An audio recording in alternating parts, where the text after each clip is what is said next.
जय श्री कृष्ण। ओम नमो भगवते वासुदेवाय नमः। आज हम वामन अवतार क्यों हुआ इस विषय में बात करेंगे।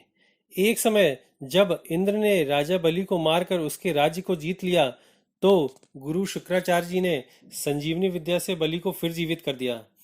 उसके पश्चात पृथ्वी और स्वर्ग पर विजय प्राप्त करने के लिए बलि ने विश्वजीत यज्ञ करा।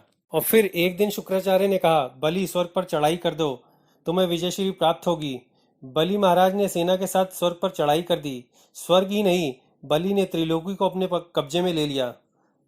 देवताओं के हारे जाने के बाद सारे देवता इधर उधर मारे मारे फिरने लगे। देवताओं की माता अदिति को बड़ा कष्ट हुआ कि दैत्यों ने इंद्र की राजधानी पर अधिकार जमा लिया है।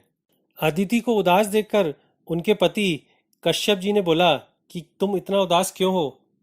तब अदिति जी ने कहा, हे देव, कोई ऐसा व्रत यज्ञ और दानादि कार्य बतलाइए जिससे मेरे पुत्रों का भला हो सके और वो उनको फिर से अपना राज्य वापस मिल जाए। तब कश्यप जी ने अदिति से कहा कि तुम पयोव्रत व्रत करो, इससे विष्णु भगवान अवश्य प्रसन्न होंगे और तुम्हें मनचाहा वर देंगे। कश्यप जी के कहने से अदिति ने 12 दिनों तक उस पयोव्रत को बड़ी लगन के साथ किया। व्रत के पूरा होते ही चतुर्भुज भगवान उनके निकट प्रस्तुत हुए।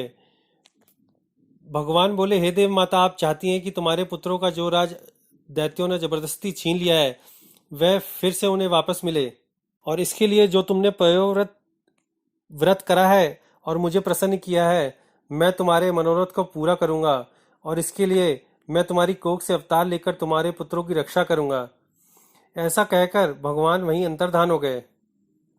यह जानकर कि मेरे गर्भ से भगवान अवतार लेंगे, वह बड़ी प्रसन्नता से अपने पति कश्यप जी की सेवा करने लगी।